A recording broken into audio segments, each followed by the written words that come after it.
In the bustling heart of Eneida Bay, a wave of new residents are arriving, each with dreams of a brighter future. As the city grapples with this unprecedented influx, local leaders recognize the urgent need for a comprehensive response. First, the Eneida Bay Transit Authority saw the influx of residents as an opportunity for their state-of-the-art harbor. This new gateway would not only ease the burden on their existing transport systems, but also provide a vital lifeline for immigrants seeking a fresh start. Soon after its construction, ships began to arrive packed with hopeful souls looking to start their lives in Eneida Bay. But as the harbor took shape, whispers of a mysterious figure began to circulate through the city, once again pointing at Lucas Fox. Word of his substantial donation for the new medical facilities in Syracuse had not gone unnoticed. Now, Fox was purchasing up land along the bay and was set to launch a massive housing initiative that promised to transform the skyline of Eneida Bay with new apartment complexes. But still, nobody knew who this man was and what drove his vision for the city. As rumors swirl, one thing, however, was clear. His plans would change the lives of countless families, offering them a place to call home and allowing them the ability to pay their rent in cash while they wait for their citizenship paperwork to go through the system. Meanwhile, as the construction of the new immigration center began, the future of the Board of Selectmen was increasingly uncertain. During this housing development meetings, Lucas Fox has sparked a conversation about the board's relevance in the light of the ambitious projects currently unfolding in Eneida Bay, which aim to promote community growth and inclusivity. This advocacy for a more streamlined governance structure has led many to speculate that the board may soon be dissolved.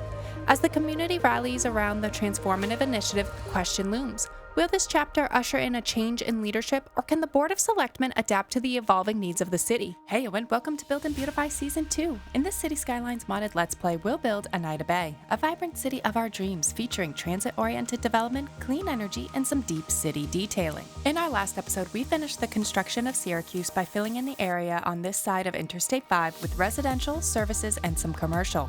We also welcomed the wealthy Lucas Fox to the city of Eneida Bay. Where did he come from, and what schemes does he have planned for this city? So if you happen to miss the last episode, then click on the info card above or check out the entire Build&Beautify Season 2 playlist located in the description below. In today's episode, we will be tackling Phase 1 of a two-part plan to introduce transit from outside the region in hopes to entice more residents into Eneida Bay. Today, we'll be starting by building an international harbor, a subway transit hub, an immigration center, and then some apartment complexes owned and operated by Lucas Fox. So, are you enjoying Eneida Bay? If so, hit that like button, subscribe, and let me know in the comments what features you would build in your dream city. If you can't wait to see the new season unfold, consider becoming a channel member for exclusive perks, emojis, and early access to the videos. And don't miss out on the Eneida Bay merchandise linked down in the description. Alrighty, so I am wicked excited to start today's constructions because we are finally beginning to break some ground in the old historic downtown area. I'm also especially excited to try out this harbor and build some apartment complexes. So yeah, kick back, grab your beverage of choice, and let's jump right on into it. In reaction to the influx of immigrants, the Eneida Bay Transit Authority has begun breaking ground on a state-of-the-art harbor in hopes to ease the burden on the current transportation system, specifically to try and decrease the amount of taxis on the road. Now, the Eneida Bay Transit Authority wants this harbor to sit away from the mainland a bit, and thus a huge loan has been taken out to create a man-made pier for this harbor to sit on. Therefore, we're going to start today's constructions with a bit of landscaping, and we will pull some of the land here out, starting with about a 90-degree-ish angle from the mainland, and then about 135 degrees outwards into the bay. So let's use our roads here to act as some guidelines and keep this nice and neat.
Next, let's construct the actual harbor and start bringing ships into this area. And to do this, we are going to select our harbor and kind of wiggle this in.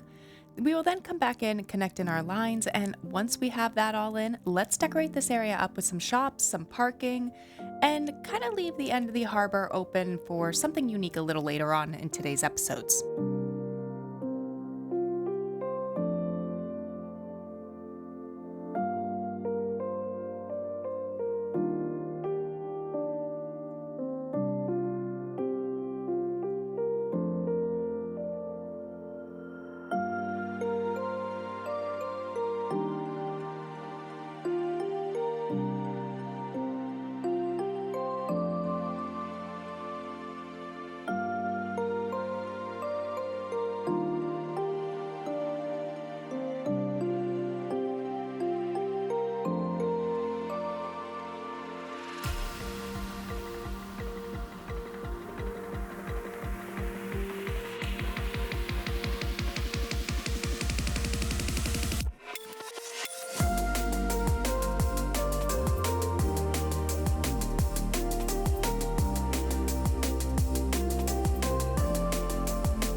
Yeah, okay, I'm pretty proud of how that came out. Now, you may have noticed I left the little roundabout undecorated, and that is because I want to come in and construct the bronze statue. Now, I want to be a little cheeky with this and actually raise the ground a little bit and use our pathways to create a more prominent base. I haven't actually tested this out yet, so kick back and enjoy the chaos.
Next, the Oneida Bay Transit Authority would not let an opportunity for a new subway station go amiss, and thus we're going to construct a subway hub next.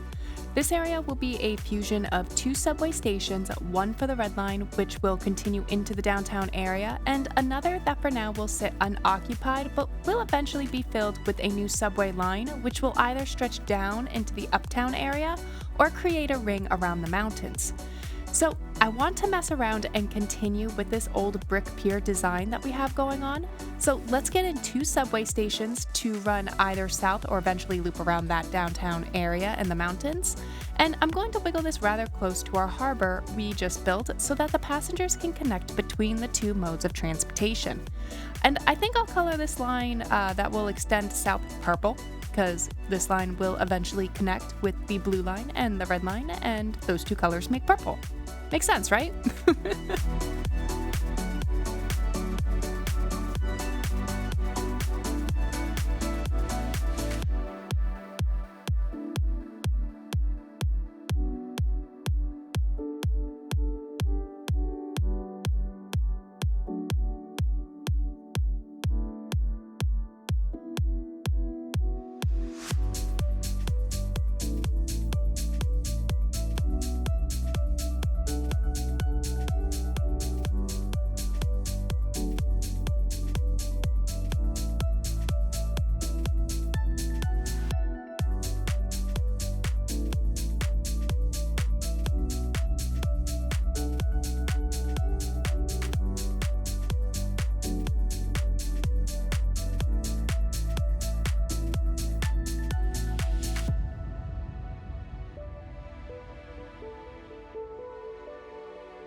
So, while we're creating this space, let's talk about its history a little bit, as this was no ordinary development.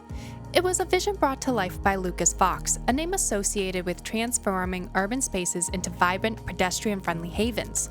The air buzzed with excitement as residents and media gathered for the grand opening of this mixed zoning area where parks, cafes, and walkable streets promised a community focused lifestyle.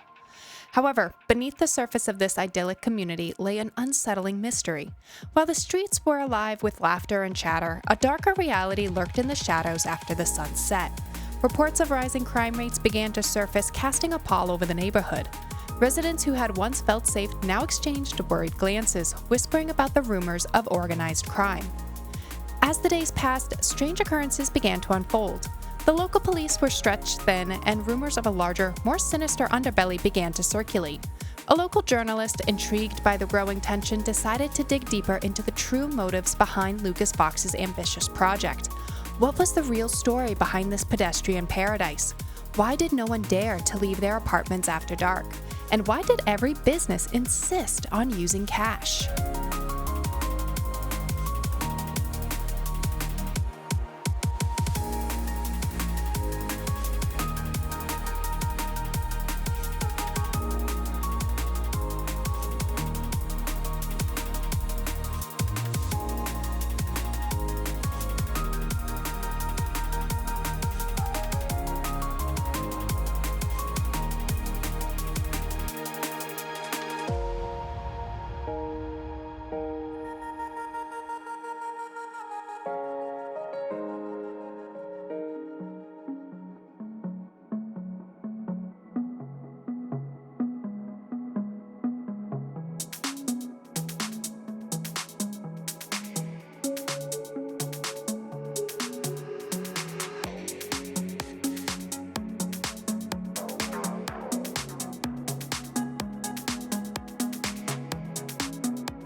Next, let's assist the City Council with welcoming the new residents to Eneida Bay with an immigration center and maybe a monument? Undecided at this time. Now, the plan here is to actually use the Eastern European City Hall for its aesthetical purposes. Mainly, it is a shorter building, but should fuse nicely into our pier here. I want to situate this close to the harbor as it would be better for immigrants coming off the ships to have the ability to walk straight over to this office building to seek citizenship and employment. Therefore, I want to place this office kind of right here, kind of across from where we have the harbor.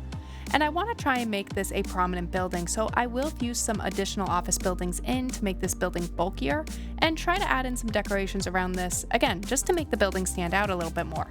So let's come on in, and I'm going to experiment here as I want to delve deeper into the Northeast region pack here, as well as maybe even some of the other content creator packs. Naturally, I do love that Northeast USA pack because it's from my area of the world and the creators just nailed it. So yeah, let's mess around here and see what we may create and see if anything unique comes about.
Okay, well, I got super carried away this episode.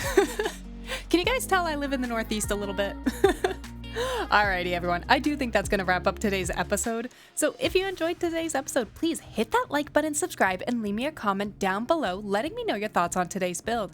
If you're excited to see the next episode unfold, consider becoming a channel member for exclusive perks, emojis, and early access to the videos. And don't forget to check out our Eneida Bay merchandise linked in the description below. Until next time, I hope everyone has a phenomenal week.